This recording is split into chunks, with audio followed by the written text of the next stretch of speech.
আমরা যে মোবাইল ফোনটি ব্যবহার করছি তার টাচ বা ডিসপ্লে কিন্তু খুবই সেন্সিটিভ, তাই আমাদের প্রত্যেকের উচিত আমাদের মোবাইলে থাকা যে গোপন মোবাইলের টাচ স্ক্রিন ডিসপ্লে প্রোটেকশন এটা অন করে রাখা উচিত।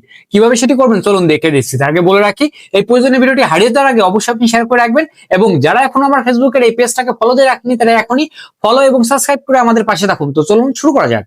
এই কাজটি করার জন্য প্রথমে আপনাকে আপনার ফোনের সেটিং এ যেতে হবে। সেটিং আসার পর আপনাকে এমন একটি পেজ শো করবে, তো একটু নিচের দিকে যাবেন। নিচের দিকে আসার পর আপনি দেখবেন কোথায় লেখা আছে ডিসপ্লে, এই ডিসপ্লেতে আপনি ক্লিক করবেন। ডিসপ্লেতে ক্লিক দেওয়ার পর আপনাকে কিন্তু এমন একটি পেজ শো করবে। তো এরপর একটু আবার নিচের দিকে যাবেন। নিচের দিকে আসার পর এখানে দেখুন প্রথম যে অপশনটি আছে এখানে এডিশনাল টাচ প্রোটেকশন, এটা আপনি অন করে দিবেন। এটা অন করার পর নিচে দেখুন আরেকটা লেখা আছে টাচ সেনসিটিভিটি, এখানে আপনি এটা অন করে দিবেন।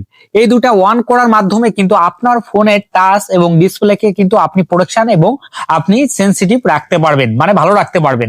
অবশ্যই প্রয়োজনীয় ভিডিওটি আপনি শেয়ার করে রেখে দিন, এবং এই সেটিং গুলো যদি আপনার ফোনে খুঁজে না পান তাহলে অবশ্যই কমেন্ট করে জানাবেন, আপনার ফোনের নামটি আমি দেখিয়ে দেবো। ধন্যবাদ সবাইকে, অবশ্যই প্রয়োজনীয় ভিডিওটি শেয়ার করে রাখুন।